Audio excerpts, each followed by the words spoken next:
দূর গ্রামে একটা ছোট্ট মিষ্টি গ্রাম ছিল, নাম তার রূপনগর। গ্রামের মানুষ খুব শান্তিপ্রিয় এবং সরল। কিন্তু সেই গ্রামের এক কোণে ছিল একটা পুরনো, ভাঙা, ধ্বংসপ্রায় বাড়ি। সেই বাড়ির নাম ছিল ভূতবাড়ি। এই বাড়ির আশেপাশে কেউই ঘেঁষত না, কারণ সবাই বলতো সেখানে একটা ভয়ানক রক্তখেকো ভূত বাস করে। এটা ছিল গ্রামের মানুষদের মুখে মুখে শোনা গল্প। তারা বলতো ভূতটা ছোট ছোট বাচ্চাদের রক্ত খেতে ভালোবাসে। রাতে যদি কোনো বাচ্চা ভূতবাড়ির কাছাকাছি যায়, তবে তাকে ধরে নিয়ে ভূতবাড়িতে নিয়ে যায় এবং তার রক্ত খেয়ে নেয়।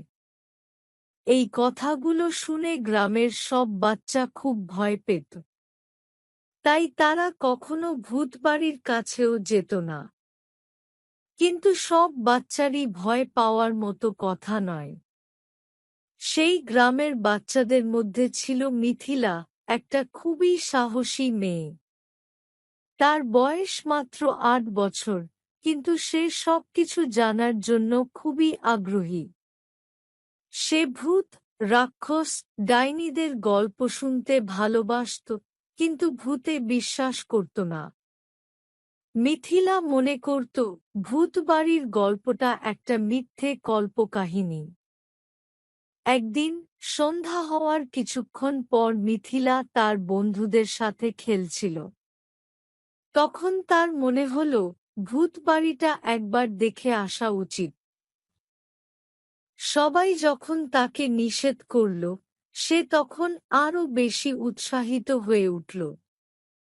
সে ভাবল, সত্যি সত্যি যদি রক্তখেকো ভূত থাকে, তবে আমি নিজেই তা দেখব। মিথিলা একা একা ভূতবাড়ির দিকে রওনা দিল।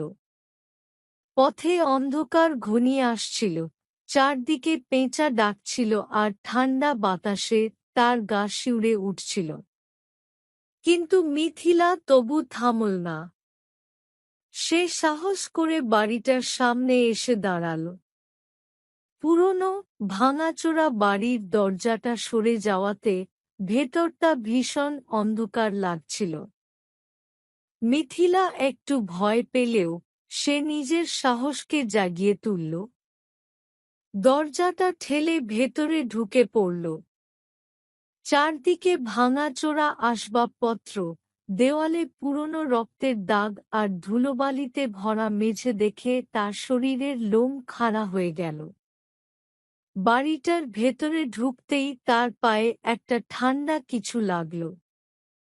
সে নিচের দিকে তাকিয়ে দেখল কিছু একটা লাল লাল বস্তুর মতো। তার মনটা খারাপ হতে লাগল, কিন্তু সে এখনো ভয়কে জয় করতে চাচ্ছিল। একটু সামনে এগোতেই সে একটা সিঁড়ি দেখতে পেল।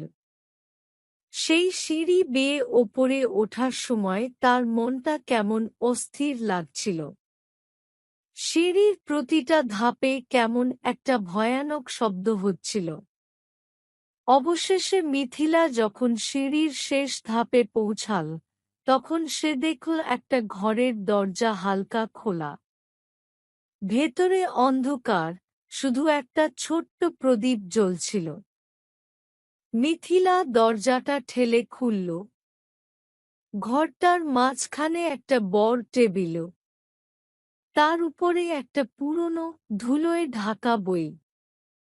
মিথিলা কাছে গিয়ে বইটা খুলল। হঠাৎ একটা ঠান্ডা বাতাস এসে বইয়ের পাতা উল্টাতে লাগল। মিথিলা ভীষণ ভয় পেল, কিন্তু কিছুই বুঝতে পারল না। ঠিক সেই মুহূর্তে পেছন থেকে একটা হাত এসে মিথিলার কাঁধে ছোঁয়া লাগাল। মিথিলা চমকে গিয়ে পেছনে ফিরে দেখল একটা বুড়ো মানুষ দাঁড়িয়ে আছে। তার মুখে বিশাল হাসি আর চোখে রহস্যময় দৃষ্টি। বুড়োটা বলল, তুমি ভয় পাচ্ছ না, মেয়ে? মিথিলা বলল, আপনি কে? আর এখানে কি করছেন? বুড়োটা হেসে বলল, আমি এই ভূতবাড়ির প্রহরী। মানুষ এখানে আসতে ভয় পায়, কিন্তু তুমিই প্রথম বাচ্চা যে এখানে সাহস করে এসেছ। মিথিলা বলল, আপনি কি ভূত? সবাই বলে এখানে একটা রক্তখেকো ভূত থাকে, সে বাচ্চাদের রক্ত খায়। বুড়োটা হেসে বলল, হ্যাঁ, আমি সেই ভূত। তবে আমি রক্ত খাই না, আমি শুধু মানুষের ভয়কে খাই।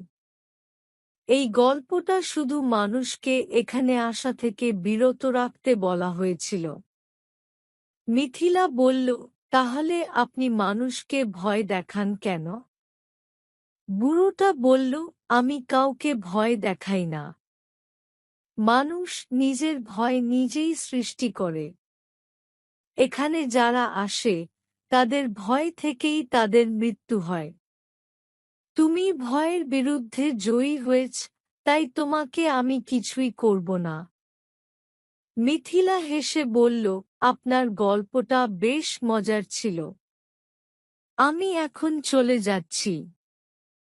আমার বন্ধুরা নিশ্চয়ই খুব চিন্তায় আছে। বুড়োটা মিথিলার দিকে তাকিয়ে বলল, ঠিক আছে, কিন্তু কখনো নিজের ভয়কে তোমার ওপর জয়ী হতে দিও না। মনে রেখো, ভয়ের মধ্যে সব সময় কৌতূহল থাকে। মিথিলা বুড়োটার কথা শুনে মৃদু হাসল এবং দ্রুত বাড়িটা থেকে বেরিয়ে গেল। বাইরে এসে সে দেখল, তার বন্ধুরা সবাই অপেক্ষা করছে। তারা মিথিলাকে দেখে খুব খুশি হল এবং মিথিলার কীর্তির কথা শুনে সবাই অবাক হল। মিথিলা তখন বলল, ভূতবাড়িতে আসলে কোনো রক্তখেকো ভূত নেই, শুধু একটা বুড়ো মানুষ আছে। আমাদের ভয়ের গল্প শোনায়, কিন্তু সত্যি সত্যি কিছুই করে না। এরপর থেকে মিথিলা এবং তার বন্ধুরা ভূতবাড়ির গল্প শুনে আর ভয় পায়নি। তারা বুঝে গেল, সত্যিকারের ভয় হল মনের ভেতরের ভয়। আর সেই ভয়ের বিরুদ্ধে লড়াই করে জয়ী হওয়াই আসল সাহস।